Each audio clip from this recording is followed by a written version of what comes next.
नमस्कार, मैं पंडित विजय कृष्ण त्रिपाठी आपका स्वागत करता हूं। आज हम जानेंगे आने वाली गुरु पूर्णिमा के विषय में। 3 जुलाई को गुरु पूर्णिमा पड़ने वाली है। इस पर्व पर हम गुरु पूजन करते हैं। अनेक प्रकार से जिन्होंने अपने गुरुओं से शिक्षा ली है, दीक्षा ली है, और गुरुओं के विषय में जानेंगे। गुरु परंपरा जो हमारी पहले से चली आई है, ऋषियों मुनियों की परंपरा है, ये कोई नई परंपरा नहीं है। जो गुरुओं से हमको पूर्वजों से मिला हुआ है आशीर्वाद, गुरु परंपरा प्राचीन काल से सनातन धर्म में चली आई है, उसको हम आगे बढ़ाते हुए गुरु पूर्णिमा के उपलक्ष्य में उसको मनाते हैं। गुरु पूर्णिमा के विषय में जिनने गुरु हमारे दत्तात्रेय जी ने 24 गुरु बनाए थे। हमको जिनसे जो शिक्षा मिलती है और जिनसे हमको कोई अच्छी चीज़ सीखने को मिलती है, उनको हम अपना गुरु मान सकते हैं। लेकिन गुरु, शिक्षा गुरु हमारे अनेक हो सकते हैं, दीक्षा गुरु हमारे एक ही होते हैं, जिनके पूजन हम जो है गुरुओं का गुरु पूर्णिमा के दिन करते हैं। वैसे तो कहते हैं कि पहले गुरु हमारे माता पिता होते हैं, जो प्रारंभ से ही हमको शिक्षा दीक्षा मिलती है, हमको चलना सिखाते हैं, हमको खाना सिखाते हैं। उसके बाद में हम स्कूल जाते हैं तो स्कूल में गुरुओं से शिक्षा मिलती है, पढ़ने को विद्या मिलती है, अनेक प्रकार के ज्ञान मिलते हैं। और हमको क्या करना चाहिए, भगवान से कैसे जुड़ना चाहिए, जीवन जीने की राह क्या है, सत्संग कैसे करें, भगवान से कैसे जुड़ें, अपने जीवन को कैसे आगे बढ़ाएं, कैसे मंगलमय बनाएं, कैसे अपने जीवन का उद्धार करें, उसके लिए हमको दीक्षा गुरु की आवश्यकता पड़ती है। अब हम जब गुरुओं के बारे में जानते हैं, आज गुरु परंपरा में एक शेर थे। जैसे कि हमारे पास प्रश्न आया कि गुरु क्यों बनाते हैं, गुरु का महत्व क्या है, क्या गुरु बनाना जरूरी है, कई लोग हमसे बोलते हैं। इस विषय में आप लोगों से बताना चाहूँगा।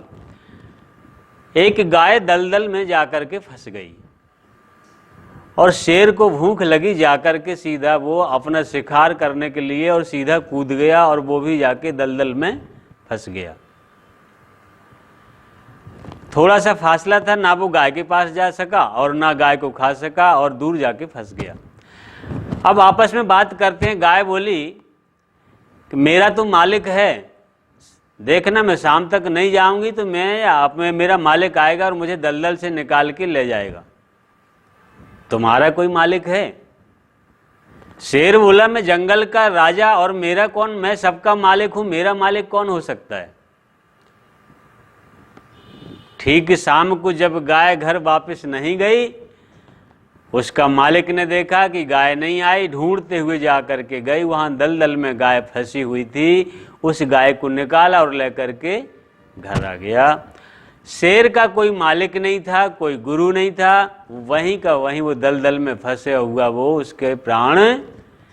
अगर हम इस भाव सागर रूपी दलदल से निकलना चाहते हैं तो हमको एक अपना गुरु बनाना पड़ेगा, जो हमको अपना जीवन जीने का एक राह बताते हैं। हमको सत्संग से अनेक प्रकार से जो ज्ञान मिलता है, हम अपने जीवन का उद्धार किस रास्ते पे चलें, किस मार्ग पर हमारा उद्धार हो सकता है, किस सत्संग से हमारे जीवन में नए नए जो है रास्ते मिलते हैं, जीवन जीने की कलाएं मिलती हैं और हमारा जीवन मंगलमय होता है। गुरु पूजन करने के अनेक विधान हैं। जिस प्रकार से पहले हम जाते हैं, स्नान करके पवित्र वस्त्र पहन करके गुरु जी के स्थान में गुरु पूर्णिमा को गुरु के घर, गुरु के द्वार जरूर जाना चाहिए। हम साल भर जाएं ना जाएं कोई फर्क नहीं पड़ता, लेकिन गुरु पूर्णिमा के दिन ये पर्व ऐसा होता है, गुरु जी के दर्शन करना चाहिए, गुरु जी का पूजन करना चाहिए, पुष्प लेके जाएं, मीठा लेकर के जाएं, जो हमको उपलब्ध हो। और सबसे पहली बात तो यह है, कुछ भी लेके ना जाएं, लेकिन भाव हमारे पवित्र होने चाहिए। गुरुओं के पास कभी भी जाएं, अन्न का कण, अन्न का अगर एक दाना भी है उसको व्यर्थ नहीं फेंकना चाहिए। और संत गुरुओं का क्षण, अगर गुरुओं के बात हम बैठे हैं उनके चरणों में बात करते हैं तो यहाँ वहाँ की बातें, व्यर्थ की बातें न करके हमको सत्संग की बातें करना चाहिए, धार्मिक बातें करना चाहिए, गुरुओं से ज्ञान अर्जित करना चाहिए।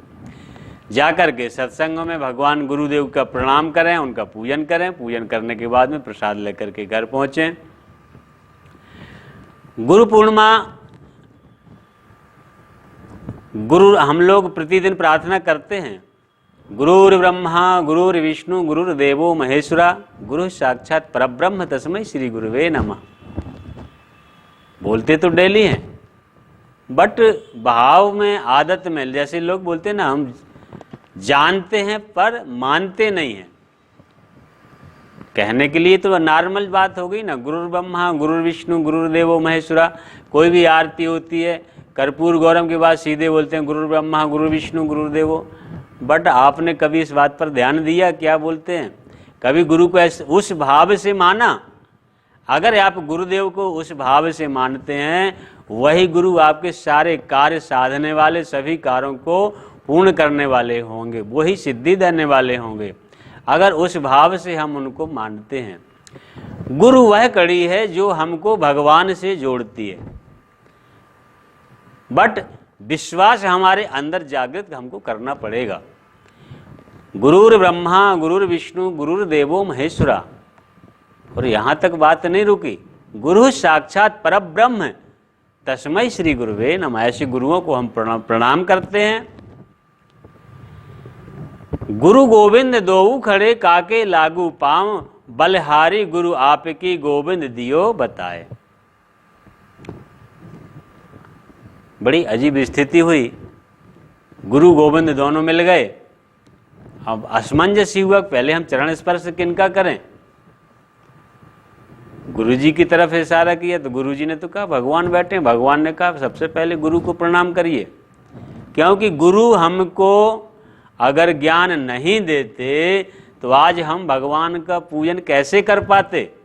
अगर भगवान की हम आराधना करते हैं, पूजन करते हैं, तो गुरु के बताए हुए रास्ते पर उनका अनुकरण करके हम उस पद्धति से भगवान को प्रसन्न करते हैं, और भगवान की तब हमको प्राप्ति हो पाती है। इस संसार में हर कोई ना कोई कष्ट लेकर के दुखी चल रहा है। कोई तन दुखी, कोई मन दुखी, कोई धन रहित उदास, थोड़ी थोड़ी सब दुखी, और सुखी राम के दास। सब कोई कुछ ना कुछ कष्ट लेकर के चल रहा है। गोस्वामी तुलसीदास जी ने रामायण में लिखा है, दैहिक दैविक भौतिक तापा। दैहिक दैविक भौतिक, तीन ताप मनुष्य को 24 घंटे हमको सताते रहते हैं। अब इनसे अगर हमको बचना है तो क्या करना पड़ेगा? दैहिक मतलब शारीरिक पीड़ा, दैविक माने ईश्वरीय प्रकोप, और भौतिक माने सांसारिक वस्तुओं की चाह। इन तीन प्रॉब्लम को लेकर के हम 24 घंटा घूमते हैं, उसका निदान हमको कहीं मिलता है, कहीं नहीं मिलता। इसके लिए गोस्वामी तुलसीदास जी ने डॉक्टर भी बताया, उसका उपचार भी बताया है। वो क्या है? सद्गुरु वैद बचन विश्वास।